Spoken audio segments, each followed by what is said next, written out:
नमस्कार, बखबर में आपका स्वागत है। मैं हूं राघवेंद्र सिंह। बखबर में आज हम बात करने जा रहे हैं एक ऐसे मुद्दे पर जो भारत की एक तरह से राजनीतिक और सामाजिक स्थिति को बदलने वाला है।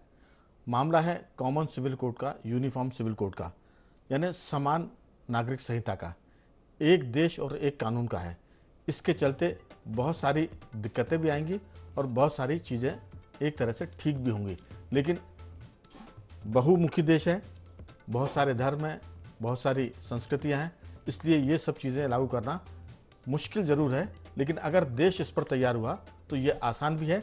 आज हम इस पर इसलिए बात करेंगे क्योंकि दिसंबर में देश के 3 खास राज्यों में चुनाव है, मध्य प्रदेश, छत्तीसगढ़ और राजस्थान। इसके बाद अगले साल लोकसभा के चुनाव हैं और बीजेपी का एक तरह से कोर इशू था धारा 370 हटाना, इसके साथ कॉमन सिविल कोड लाना और राम मंदिर बनाना। भाजपा के नेताओं का कहना है कि उन्हें देश में जनमत इन्हीं मुद्दों पर मिला है, तो जब जनमत उन्हें इस मुद्दों पर मिला है तो फिर वो इनको लागू क्यों ना करें। तो एक तरह से उन्होंने 370 यानी धारा 370 हटा दी है। राम मंदिर का निर्माण शुरू हो गया है। अब एक इशू बचा है कॉमन सिविल कोड यानी यूनिफॉर्म सिविल कोड। इस पर बातचीत हो रही है, देश में चर्चा हो रही है, हर राज्य इस पर अपनी समिति बना रहा है और चर्चाओं में इसमें मतभेद भी हो रहा है, असहमतियां भी हो रही हैं, लेकिन देश किसी न किसी निष्कर्ष पर पहुंचेगा ऐसा लगता है। आज इस महत्वपूर्ण मुद्दे पर हम बात करेंगे।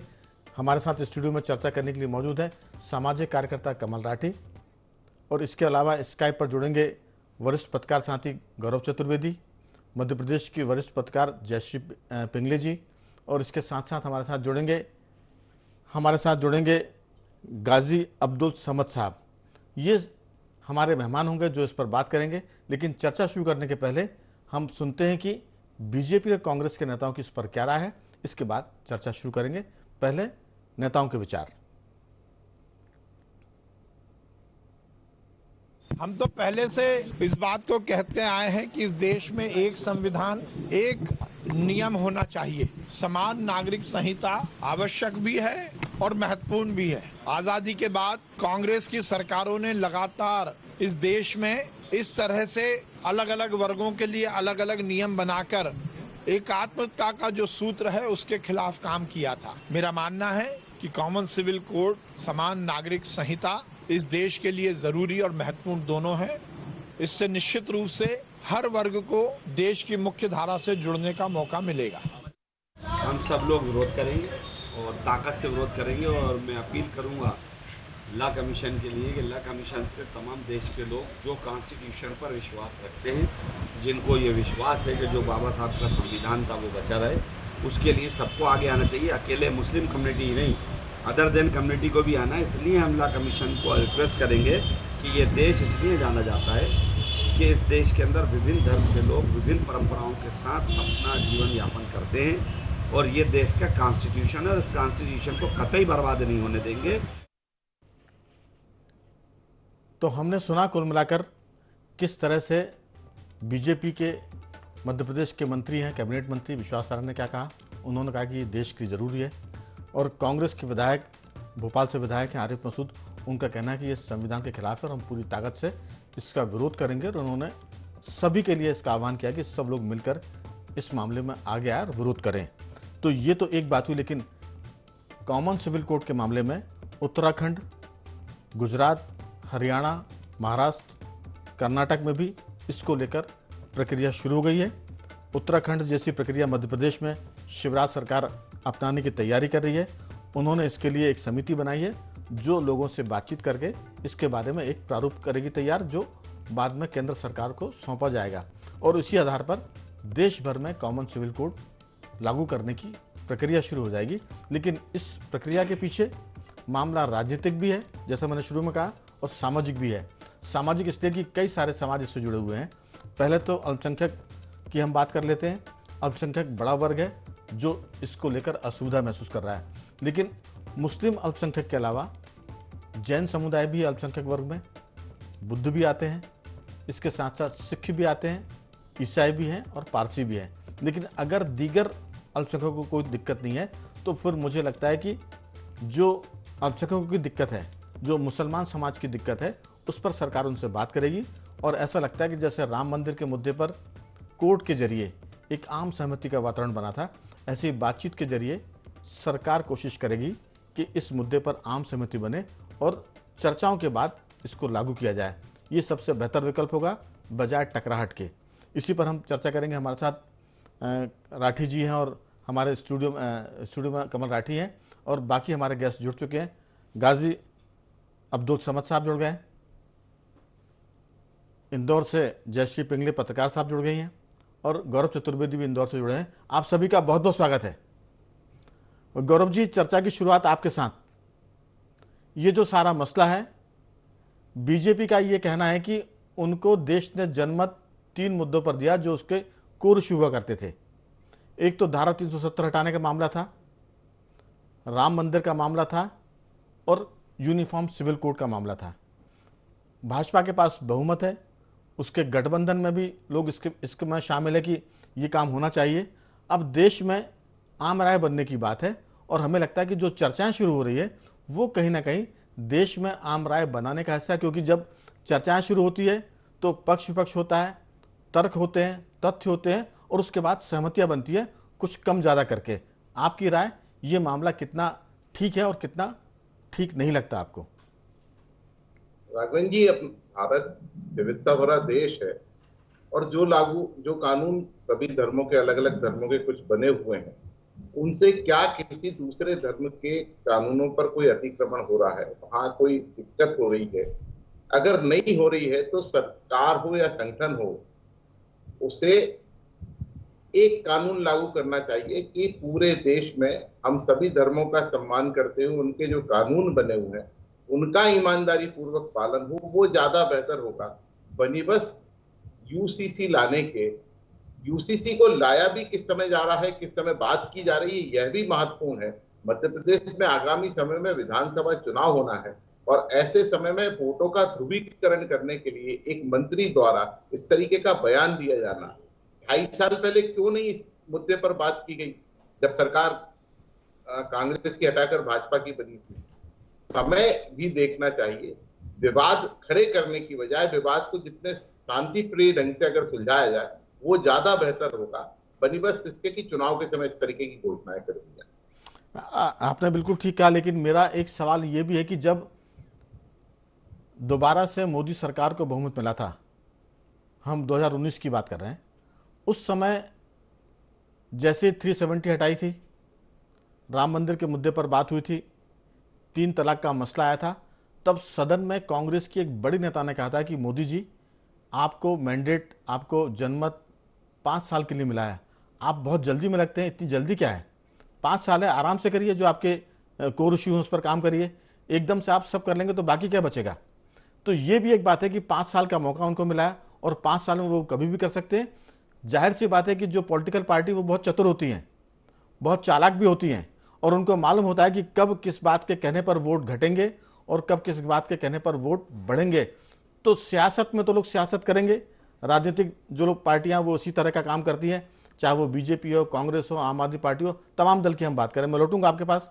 जयश्री जी, मामला यूनिफॉर्म सिविल कोड का है, इसको लेकर क्या ऐतराज हो सकते हैं और कितनी आम सहमतियां बन सकती हैं, आपकी राय? कुल मिलाकर मसला ये है कि बीजेपी ने कर्नाटक चुनाव में भी और गुजरात चुनाव में भी इस मामले को अपने एजेंडे में शामिल किया था और वही चीज अब मध्य प्रदेश में होती हुई दिखती है। और पोलराइजेशन की जो स्ट्रेटेजी है पॉलिटिकल पार्टीज की, उसका भी कहीं ना कहीं इसमें एक रिफ्लेक्शन है, उसका भी कहीं ना कहीं एक संकेत है और एक एजेंडा है कुल मिलाकर। अब मुद्दा है कॉमन सिविल कोड का। तो देखिए, हर रिलीजन का जब देश बना है, संविधान बना है, तो उसके अपने राइट्स हैं, उसके अपनी लिबर्टी है जीने की। सवाल सिर्फ मुसलमानों का नहीं है इस देश में, सवाल उन ट्राइबल्स का भी है जो अपनी आजादी के साथ, अपने ट्रेडिशन के साथ, अपने तरीके से जीते हैं। तो सिवाय इसको मुस्लिम अगर पोलराइजेशन की तरफ ले जाने वाली बात हो या वोट कल्टीवेशन की बात हो या वोट की राजनीति की बात हो, उससे परे हटकर ये बहुत वृहद विषय है सोच का, सबके साथ सहमति का, सबसे साथ बातचीत का। दूसरा एक मेजर चीज है कि इसमें है मैरिज, डिवोर्स, प्रॉपर्टी, एंड जो लेगेसी है, जो ऐसे जो मोटे मोटे चीज है जहां पर डिस्क्रिमिनेशन हो रहा है किसी सिविल राइट्स का, उस पर बात होनी चाहिए। वो मुद्दे ज्यादा हाईलाइटेड हैं, चाहे विमेन राइट्स हो चाहे मैन राइट्स की तो बात है नहीं, मेंस तो फुल राइट्स में ही रहते हैं हमेशा। जी। विमेन राइट्स पर्टिकुलरली मैं कहूंगी जहां पर उसका कोई उसका कहीं हनन हो रहा है या उसको कहीं कमतर किया जा रहा है, आका जा रहा है, तो कोई बात होती है। तो ऐसे जो चीजें, इस पर बात करने की जरूरत है। ये मसला पॉलिटिकल पार्टीज का या वोट का या राजनीति का या चुनाव का नहीं है। ये मसला बहुत गंभीर है, और अगर समय बदल रहा है और आपको लगता है कि कॉमन सिविल कोड के साथ ही देश आगे बढ़ने वाला है, तो सभी दल, सभी पार्टियां, और सबसे बड़ी बात सारी कम्युनिटीज, उनसे बात करने की जरूरत है। बिल्कुल। अब मैं आ रहा हूं गाजी अब्दुल समर साहब के पास। गाजी साहब, आपकी इसमें क्या राय है? जाहिर है कि जो चीज़ निकल कर आ रही है, आरिफ मसूद साहब ने कहा कि हम इसका विरोध करेंगे पूरी ताकत से, और बाकी लोगों को भी उन्होंने आह्वान किया कि ये मामला ऐसा है कि इसमें सबको ताकत से खड़े होना चाहिए, क्योंकि जैसा गौरव चतुर्वेदी ने भी कहा कि ये बहुत बड़ा ऐसा देश है जिसमें हर धर्म, संप्रदाय और संस्कृति के लोग रहते हैं। लेकिन भारत के अलावा और कई मुल्क हैं जहां एक कानून है, और उस एक कानून में उन देशों में हिंदू मुसलमान भी रहते हैं, उन्हें वहां कोई एतराज़ नहीं होता। तो फिर भारत में एतराज़ क्यों? सवाल ये है, आपकी राय। बिस्मिल्लाहिर्रहमानिर्रहीम। जैसा कि अभी आपने पूछा कि हमारी जो राय है वो सीधे तौर पे यही है कि हमारे बड़े जितने उलमा है वो भी यही बोलना है जी। और हमारा भी मानना ये है कि भाई आप ये रोज रोज जो कानून ला रहे हैं, अगर आवाम के हक में है तो फिर कमेटी बनाने की क्या जरूरत है? ये अभी उत्तराखंड में चुनाव हुए 1 साल हो गए, अब तक वहां हुकूमत क्यों नहीं ला पा रही? और ऐसे ही ये जो मध्य प्रदेश हुकूमत ने भी कहा कि मध्य प्रदेश में कमेटी बनाई जाएगी। भाई अगर आपको लाना है तो कमेटी क्या जरूरत है? आप तो हुकूमत में है, आप तो बरसरे इख्तिदार हैं, आप तो जो चाहे कर सकते हैं और आपने किया है। आप क्यों, अगर आपको लग रहा है कि आवाम के हक में है तो आप करिए। आज खुद मध्य प्रदेश हुकूमत फिर कल क्या कहेगी? अभी कुछ दिन पहले इन्होंने लव जिहाद के खिलाफ कानून बनाया, अगर यूनिफॉर्म सिविल कोड आता है तो फिर उस कानून का क्या? जो मुसलमानों के लिए 3 तलाक का कानून बनाया गया उसका क्या? और अगर ये कानून बन जाता है तो क्या गुजरात का जो कानून है कि कोई भी इंसान जमीन नहीं खरीद सकता, बुनियादी जमीन जो होती है वो उसके नाम नहीं हो सकती, और कई सूबे हैं, मणिपुर है, नागालैंड है, जितना भी नॉर्थ ईस्ट है, उनके कानूनों के बारे में क्या? भाई आपको अगर लाना है तो आप लाते क्यों नहीं? ये मुद्दा गरमाना, एक सियासी उसको रुझान देना, जैसा कि अभी हम शुरू में एक साहब ने कहा कि ये इसी वक्त पे क्यों? भाई आपने ये भी फरमाया कि मोदी जी से किसी ने कहा कि 5 साल है, तो 5 साल में वो कर सकते थे ना, अब तो 4 साल हो गए, 4था साल बिल्कुल खत्म पे समझे आप। ये एक चुनावी मुद्दा, ये हिंदू मुस्लिम कुल मिला के डिवाइड करना है, इसका मकसद ये होता है हर वक्त लाए और एक हिंदू मुस्लिम मुद्दा गरमाना कि साहब कुछ नई चीज हम पैदा करें। भाई आप लाना चाहते हैं तो आप बिल्कुल ना। और रही बात मुसलमानों की, तो मुसलमान तो जाहिर सी बात है इसका मुखालिफत करेगा, क्योंकि मुसलमान वैसे ही पसमानदा का तबका है। ये हम नहीं कह रहा, सरकार की तमाम रिपोर्टें हैं कि मुसलमान कितना पिछड़ा हुआ है, एजुकेशन में क्या रिपोर्ट है और मुसलमानों की क्या हालत है। तो आप वो चीजें मुसलमानों के लिए न सोचते हुए आप यूनिफॉर्म सिविल कोड लाएं, उससे ही मुसलमान। जैसे कि अभी हमारी साथी जो बेटी है, बहन, उन्होंने कहा कि और भी कई चीजें हैं मध्य प्रदेश के लिए। कई हुकूमती जो तंजीमें हैं जो सर्वे करती हैं, उनका मानना है कि मध्य प्रदेश महिलाओं के लिए असुरक्षित है, उनके बारे में कोई कुछ सोचने को तैयार नहीं। तो वो महिलाएं कोई हिंदू महिलाएं नहीं है, उसमें तो मुस्लिम महिलाएं भी है। मध्य प्रदेश में भी बेपनाह मुसलमान है, काफी तादाद में। हम खुद मध्य प्रदेश से ताल्लुक रखते हैं, हमारी बहन बेटी है। इन चीजों पे सोचने के बजाय हमारा ज़हन ये मुसलमान और हिंदू को बांटने के लिए चुनाव के वक्त ही लाया जाता है कि भाई ये यूनिफॉर्म सिविल कोड लाए। अब वो 370 हटा, जैसे उससे बहुत भला हुआ लोगों का, चलिए हुआ होगा जिसका भला हुआ, हमारा तो नहीं हुआ जिसका हुआ हो। जहाँ जिनको कश्मीर जाना है और कई मसले हुए, 3 तलाक का मसला हुआ, जैसे बहुत मुसलमान महिलाओं की उन्नति हो गई, तो मुसलमान महिलाओं की बहुत तरक्की हो गई वो मसला हटने से। तो जाहिर सी बात है कि हम तो इसकी मुखालफत इन बुनियादों पर करते हैं कि आप कब तक कानून बदलेंगे। फिर उस अगर यूनिफॉर्म सिविल कोड आएगा तो उसमें क्या क्या संशोधन होंगे? क्या उसमें लफ्ज याद रहेगा? आप जो मदारिस के खिलाफ कानून बनाने की बात करते हैं। बिल्कुल अब्दुल समद साहब, आप ठीक बात कर रहे हैं। इसीलिए तो सरकारें चर्चा करने की बात कर रही है। जब चर्चा करेंगे तो जो आपने बहुत सारे जो मसले उठाए हैं, यही सब तो चर्चाओं की बात होगी, इसी पर बातचीत होगी, तो इसी पर फिर कोई चीजें बिल्कुल निकलेगी। लेकिन मेरा एक सवाल सभी साथियों से है कि अगर चुनाव के टाइम चर्चा को, मेरा एक आखिरी सवाल जी, हाँ, मैंने मैंने कहा कि चंद दिन बाद सरकार में हर पार्टियां राजनीति करती हैं, तो ये उनका मेन मकसद है सियासत करना, और जाहिर है कि ये मुद्दा भी सियासी है, मुल्क के साथ साथ सियासी मुद्दा भी और वोटों का मुद्दा भी है। हर पार्टी इसी के लिए काम करती है, उसे वोट चाहिए।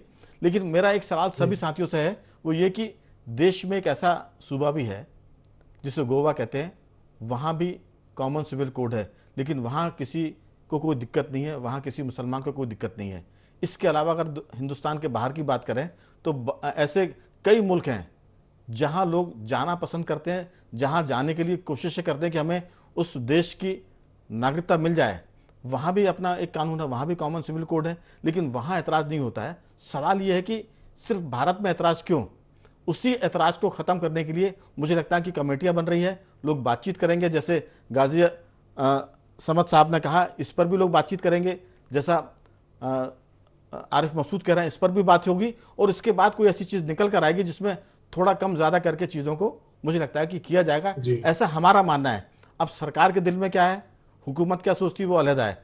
राठी जी, आपकी इसमें राय कि कॉमन सिविल कोड से क्या दिक्कतें, क्या किसी देश के लिए कॉमन सिविल कोड होना चाहिए, और अगर वो नहीं होता है तो क्या फ़ायदे हैं और होने के क्या नुकसान हैं? देखिए, जो एक बात हम कहते हैं कॉमन सिविल कोड, इसका ये मतलब नहीं कि देश में एक कानून हर आदमी के लिए ना हो। आज भी आप देखेंगे जो क्रिमिनल साइड के कानून हैं वो सारे पूरे देश में हर जात बिरादरी के लिए एक ही है, कोई अलग अलग कानून नहीं है। ये जो सिविल कोड की जो बात होती है, ये आज की मांग नहीं है, ना ये भाजपा का विषय है, ये पिछले 150-200 साल से हिंदुस्तान का विषय है। और हिंदुस्तान में मुसलमान, हिंदू, आदिवासी, हर समाज को मिला के ये इशू है। इसको सिर्फ हिंदू मुसलमान करना उन लोगों की नासमझी है। चाहे मतलब जो मैं राजनेताओं का भाषण भी देख रहा हूँ या वर्जन भी देख रहा हूँ, तो मुझे उनका बड़ा बचकाना सा बयान लगता है, क्योंकि भारत के संविधान में भी इसका प्रावधान है, लेकिन उसको लागू करने का जो प्रयास है वो कई बार, कई वर्षों से 1950 में भी हुआ, आज़ादी के पहले भी हुआ, और बहुत सारे कानूनों में बदलाव भी हुआ। तो जब हम इस चीज़ों को देखते हैं तो यूनिफॉर्म सिविल कोड हिंदुस्तान में प्रैक्टिकली बड़ा कठिन काम है, और जो सरकार इसको करके जाएगी और अधिकतर बहुतायत जनता को इसका कोई लाभ दे पाएगी तो वो वाकई सलाम के काबिल रहेगी। अब इसमें आप देखेंगे तो सिर्फ मुसलमान विषय नहीं है, इसमें प्रॉपर्टी से रिलेटेड विषय है, इसमें मैरिज से रिलेटेड विषय है, इसमें तलाक से रिलेटेड विषय है, इसमें बच्चा गोद लेने से लेकर विषय है। आप जो गोवा की बात कर रहे हैं, गोवा में हिंदू आदमी को 2 शादी करने का अधिकार है। भाई, आप यूनिफॉर्म सिविल कोड, वहाँ हिंदू आदमी 2 शादी कर सकता है। तो आप जो चीज़ें, आज जो आदिवासी समाज, जो मुझे लगता है कि आज तक कांग्रेस या बीजेपी इस मुद्दे पे बहुत आगे क्यों नहीं हो पा रही है, क्योंकि इसमें सबसे ज़्यादा इफेक्ट आदिवासी समाज को होगा। उस आदिवासी समाज के एंगल पे कोई भी नेता बात नहीं करना चाहता, क्योंकि इसको पोलराइजेशन के लिए यूज़ करना है। जब आप उसके लिए बात करेंगे, क्योंकि कई ऐसे आदिवासी समाज हिंदुस्तान में हैं जहाँ पांडवों की तरह एक भाई की शादी एक औरत से हुई और सारे भाइयों के लिए वो एक ही पत्नी होती है, ऐसे आदिवासी भी हमारे हिंदुस्तान में हैं। अलग अलग ढंग के बहुत सारे रीति रिवाज हैं। तो ये बेसिकली रीति रिवाज, परंपरा, हमारे जो पुश्तैनी का वो जो हम अपनाते हैं रीति, और जो घर में हमारी परंपराएं चलती हैं, उन सबको एकजुट करके कोई कोड बनाने की बात है। तो यूनिफॉर्म सिविल कोड पे बात करने से पहले मैं किसी भी व्यक्ति से ये चाहूँगा कि पहले वो गंभीरता से इस विषय को पढ़े, इस विषय को समझे। ये हिंदू मुसलमान विषय बिल्कुल नहीं है, बिल्कुल। लेकिन और दूसरा, आपका चैनल का शुक्रगुजार इसलिए हूँ कि ये विषय आज के बच्चों को पढ़ना चाहिए, क्योंकि उनके पढ़ने से और उनको जो सरकार ने सुझाव मांगे हैं, जिसका कोई मसौदा नहीं है, जहाँ तक मेरी नॉलेज है सरकार ने कोई मसौदा नहीं दिया है, अब बिना मसौदे के सुझाव मांग लिए हैं। तो इसलिए भी ये पोलराइजेशन का इशू लगता है मुझे, क्योंकि आम भाषा में हम बात करने लगते हैं। आदमी बोल रहा है साहब मुसलमान 5 शादी कर सकता है, यही यूनिफॉर्म सिविल कोड है। ये यूनिफॉर्म सिविल कोड नहीं है, यूनिफॉर्म सिविल कोड बहुत बड़ा विषय है। तो बच्चों को, जो यूपीएससी के बच्चे हैं, जो पीएससी के बच्चे हैं, ये पहले एग्जाम्स में भी आए हैं, तो मुझे लगता है कि उनके लिए बड़ा अच्छा विषय है, उन्हें पढ़ना चाहिए। और जो नेता, जो पब्लिक, जो अपने सुझाव सरकार को भेजना चाहती है, इस विषय को पहले संपूर्ण ढंग से समझे, फिर विचार भेजे, तो वाकई बहुत अच्छी चीज बन के आ सकती है जो सबके लिए लाभकारी है। चलिए, तो कुल मिलाकर गौरव जी, अब अपने पास सिर्फ 4 मिनट बचे हैं और सब साथियों से मेरा आग्रह है कि वो 1-1 मिनट में अपनी बात पूरी करेंगे, क्योंकि पहले दौर की बातचीत में पर्याप्त समय मिल गया। हालांकि विषय बहुत गंभीर है, लेकिन हम उसको सिर्फ टच करना चाहते हैं, छूना चाहते हैं कि आखिर लोगों की तासीर क्या, लोग सोचते क्या हैं। सीधी सी बात है कि दुनिया के ऐसे बहुत से देश हैं जहाँ ये कानून लागू है, लेकिन वहाँ किसी को ऐतराज़ नहीं है, और वहाँ लोग जाने के लिए अगर आम भाषा में कहें तो लोग मरे जाते हैं कि हमको अमेरिका की मिल जाए नागरिकता, इंग्लैंड की मिल जाए, ऑस्ट्रेलिया की मिल जाए, लेकिन वहाँ के कानून हमको स्वीकार है। लेकिन अगर भारत में है तो फिर कानून हमारे हिसाब से होना चाहिए। ये डबल स्टैंडर्ड भी है। आपकी राय, ये सरकार ने या मीडिया जो बात कर रहा है वो इस चर्चा के लिए कि लोग इस पर अपनी राय दें और उसके बाद सरकार तय करे कि देश को किस दिशा में ले जाना है। आपकी बहुत संक्षेप में राय। सिर्फ यही राय है कि मौलिक अधिकार और धार्मिक स्वतंत्रता जो है वो अलग अलग मुद्दे हैं, और दोनों में संतुलन बनाए रखने के लिए सरकार काम करे, ना कि विभेद खड़ा करने के लिए। जयश्री जी, आपकी राय? जी बिल्कुल सही कहा। देखिए, आपने दूसरे मुल्कों की बात की, तो वहाँ का मिजाज अलग है, वहाँ का कल्चर, संस्कृति अलग है। हिंदुस्तान बहुत ज्यादा बहु संस्कृति का देश है, विविधताओं का देश है, और यहाँ पर जब बात आती है कॉमन सिविल कोड की, तो सबसे पहले जरूरी है कि हार्मनी बने रहे, पीस बना रहे, और उसके बाद जो भी सहमतियां बनती है उस पर काम करें। जयश्री जी, ये विविधता वाला जो देश है, इसके नागरिक जब अमेरिका इंग्लैंड जाते हैं तो तब सारी चीजें स्वीकार हो जाती है, जब देश में होते हैं तो उनके अपने अपने सवाल खड़े हो जाते हैं। ये मेरा कहना था, इस पर कोई आपकी राय हो तो? जी बिल्कुल। जी जी, तो समद साहब, आपका इसमें क्या रुख है, क्या कहना चाहते हैं? नहीं, मैं ये कहना चाहती हूँ कि अगर ये मुद्दा अभी अगर चुनाव तक सीमित है तो वो बात नहीं बनती है। ये चुनावी इशू नहीं है, ये मसला जो है वो आगे का है बहुत ज्यादा, बिल्कुल, और पब्लिक राइट्स का है, पब्लिक की लिबर्टी का है, उसके अधिकारों का है, चाहे वो किसी भी कम्युनिटी का क्यों ना हो। तो सरकार को उस पर भी ध्यान देना चाहिए। गाजी साहब, आपकी राय?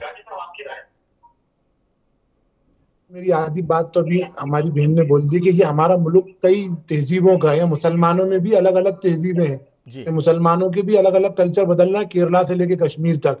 तो यहाँ पे ये इतना आसान नहीं है। और आपकी बात जो अभी आपने उनसे पूछी कि जब यही शख्स अमेरिका जाने लगता है तो ये क्यों नहीं, मेरे लिए, मुझे जहां तक लगता है उसका भी एक जवाब है छोटा सा, कि अमेरिका ज्यादातर वही लोग जाते हैं हिंदुस्तान में भी जिनके कल्चर बदल चुके होते हैं, जो यहीं पर उनकी तालीम के मियार और उनका हर चीज, अमेरिका नॉर्मल आदमी नहीं जा पाता, अमेरिका और लंदन, ये गल्फ मल्फ तो चले जाते हैं, उनके कल्चर बहुत बदल जाते हैं, चाहे वो मुसलमान हो चाहे हिंदू हो, वो उनका कल्चर अब वो नहीं बचता जो हमारा जमीनी लोगों का है, जो मेरे घर का है, जो और चाहे छोटे मोटे लोगों का है, उनके कल्चर वहां ही हो जाते हैं, तो वो खुद ही बचते हैं। उस कल्चर के कितने लोग हैं, चंद लोग हैं इस मुल्क में। तो ये विभिन्नताओं का देश है, यहाँ पे बंटवारे में ही एकता है। तो यहाँ पे मुझे नहीं लगता कि मुनासिब हो। और एक बहुत अच्छी बात यह कि आपने बार बार कही, और आपका चैनल बहुत ही, मैं मुबारकबाद पेश करता हूँ, मतलब मुबारकबाद का हकदार है कि आपने बात रखने की बात कही। हमारे मुल्क में हो क्या रहा है कि कोई बात आती है तो वो जज्बात बन जाती है, और वहां पे लोग, वो मुद्दा कानून से हट के जज्बात बन जाता है। मैं इससे सबसे हटके कहूंगा, हुकूमत हम सबसे ऊपर है। अगर हुकूमत को फिर भी लगता है कि नहीं ये बहुत जरूरी है इस मुल्क में लाना, तो लाए, किसने रोका? कोई हुकूमत को नहीं। गाजी साहब, आपने बहुत अच्छी बात की। मैं भोपाल का बाशिंदा हूँ, और भोपाल के बारे में कहा जाता है कि ये सबको साथ लेकर चलने वाला शहर है। एक काजी साहब हुआ करते थे, वजदुल हुसैनी साहब, वो जब तक इस शहर में रहे अमन अमान कायम रहा, क्योंकि वो जज्बातों को जज्ब करने वाले आदमी थे और सबको साथ लेकर चलने वाले आदमी थे। चाहे वो महंत चंद्रमा दास की बात करें, शहर काजी वजदुल हुसैनी साहब की बात करें, तो ऐसे लोगों की जरूरत है। गाजी साहब, आपसे भी ये उम्मीद करते हैं कि आप भी इस तरह की चीजों को आगे लेके बढ़ेंगे ताकि जो जज्बात है वो काबू में रहे और अमन अमान कायम रहे। लाठी जी, आपकी बहुत संक्षेप में 2-3 वाक्यों में राय। नहीं, मेरा तो बिल्कुल कहना है कि जो जिम्मेदार पदों पे बैठे हैं, चाहे किसी भी दल के हों, वो कम से कम इसको अफवाह की तरह या हवा में बिना पढ़े लिखे अपनी बात ना रखें। ये बहुत अच्छा सब्जेक्ट है, इस पे डिबेट होना आवश्यक है, चर्चा है, उसको समझाएं, चर्चा करें, फिर कोई निर्णय लें। तो कुल मिलाकर मैं चारों मेहमानों का साधुवाद करता हूं, धन्यवाद करता हूं कि चर्चा में हिस्सा लिया। कुल मिलाकर यूनिफॉर्म सिविल कोड देश को एक सूत्र में पिरो कर रखने की कोशिश है बीजेपी की, लेकिन कांग्रेस और दीगर दलों का कहना है कि इस पर सियासत नहीं होनी चाहिए। अगर आप सियासत करेंगे तो फिर वोटों का बंटवारा होगा और ये वोटों का बंटवारा किसी को लाभ पहुंचाएगा, किसी को नुकसान पहुंचाएगा। बेहतर हो कि मुद्दा संजीदा है और इस पर सब मिल बैठकर बात करें, हर आदमी की बात, हर कौम की बात इसमें आए और फिर एक ऐसा यूनिफॉर्म सिविल कोड बने जो सबको स्वीकार हो और देश उसमें आगे बढ़े। बखबर में सिर्फ इतना ही। बने रहिए हमारे साथ और देखते रहिए IND24।